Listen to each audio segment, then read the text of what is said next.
Friend जय श्री कृष्ण। मैं भावना आटोदरिया। आज शाम के 7:30 बज गए हैं और आज है साई राम दवे जी का प्रोग्राम। तो चलो चलते हैं साई राम दवे जी का प्रोग्राम देखने के लिए। तो हम आ गए साई राम दवे जी का प्रोग्राम देखने के लिए। तो चलो बैठ कर देखते हैं साई राम दवे जी का प्रोग्राम। यहाँ पर साई राम दवे जी का स्वागत किया जा रहा है और सभी टीम मेंबरों का भी स्वागत किया जाएगा।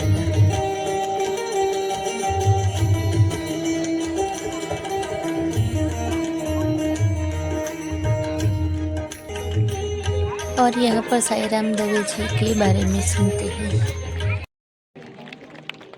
वह 2007 में गुजरात में पहली बार गुजरात गौरव पुरस्कार प्राप्त करने वाले सबसे कम उम्र के कलाकार हैं।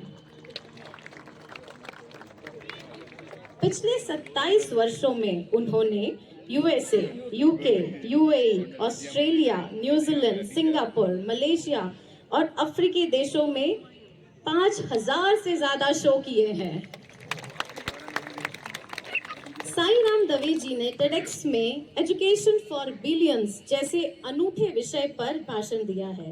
सभी सोशल मीडिया एप्स को मिलाकर उनके 1.5 मिलियन फॉलोअर्स हैं।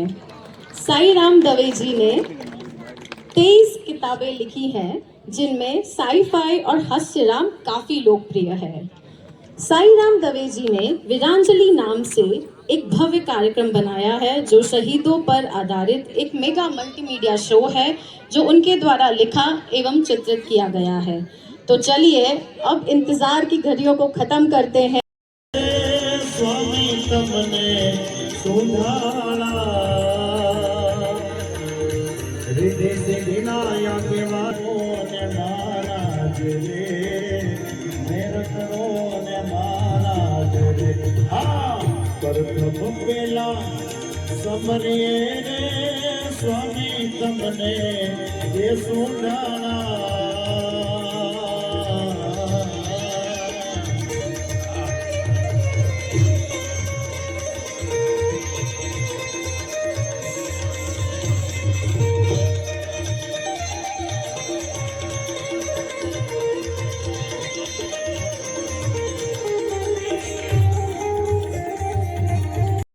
દુનિયાની બધી વસ્તુ ચોટી જાય, રાઈટ?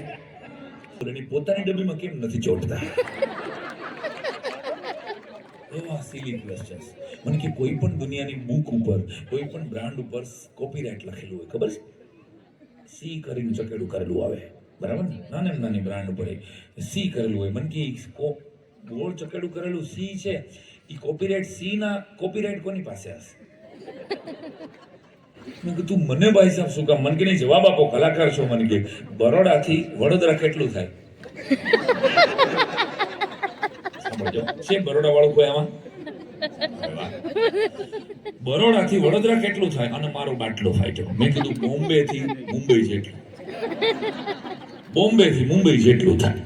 મને કે છેલ્લો સવાલ, છત્રી સ્ત્રીલિંગ શબ્દ છે કે પુલ્લિંગ? ઓબ્વિયસલી છત્રી લીધી છત્રી કેવી? છત્રી સ્ત્રીલિંગ શબ્દ છે. તો મને કે કાગડો શું કામ થાય છે?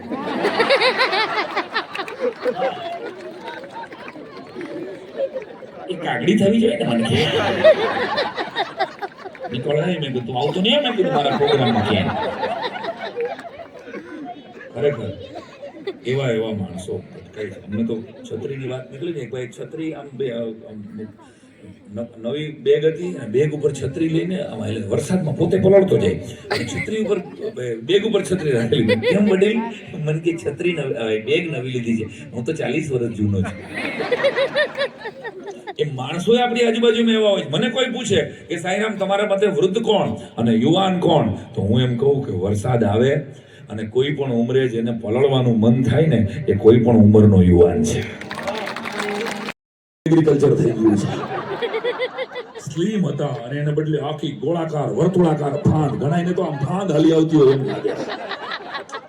એ વોકિંગ કરવા પુરુષો જાતા હોય. ખબર આપણે ગુજરાતીઓના ખબર છે ને, આપણે મોટા થતા જ નથી, આપણા કપડા ટૂંકા થાય છે. ટી શર્ટ જરા ટૂંકું થઈ ગયું કે નહીં? આહા જો તો ખરા. અને પુરુષો કેટલાક માટલા જેવી ફાંદ લઈ જતા હોય, ખબર છે? એક ભાઈ મને આમ કાર્યક્રમમાં કીધેલું, મને કહે છે હેરામભાઈ મારે ચપ્પલ ગોતાવો ને. ભાઈ તમે ગોતી લ્યો ને. મને કે મને દેખાતા જ નથી મારા ચપ્પલ. મેં કીધું મારે કેવી રીતે ગોતવા? તેને મને ફોટો બતાવ્યો. મને કે હું ફોટો પાડી રાખું છું રોજ. આવડી માટલા જેવી ફાન ને ઈ વોકિંગ કરવા કાકા નીકળ્યા હોય, આહા ખબર છે, ત્યારે એનું નાભી કેન્દ્રના દર્શન આખા રિલાયન્સ પરિવારમાં થતા હોય.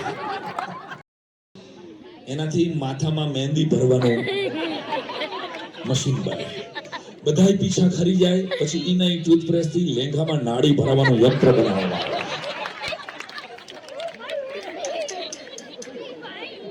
હવે પાછા વળો પાછા. એક જગ્યાએ તો ગામડામાં પ્રોગ્રામ હતો ને, તો વોશરૂમમાં કડી નહોતી, અહીંયા બ્રશ ભરાયું હતું. કડીની જગ્યાએ બ્રશ વાળાને ખબર ન હોય કે આવા ઉપયોગ હોય છે.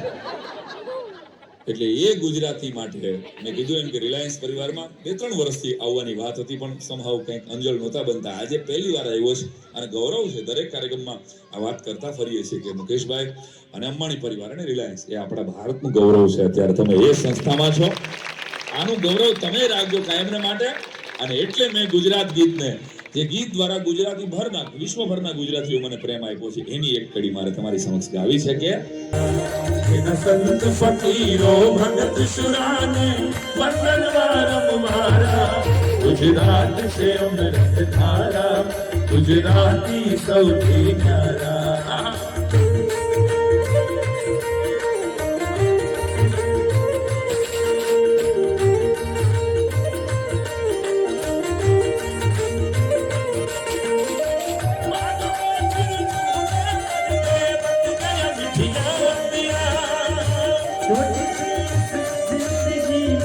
रात लंबिया लंबिया के घर आजा परदेसी, तेरी मेरी जिंदगी के घर आजा परदेसी, तेरी मेरी जिंदगी.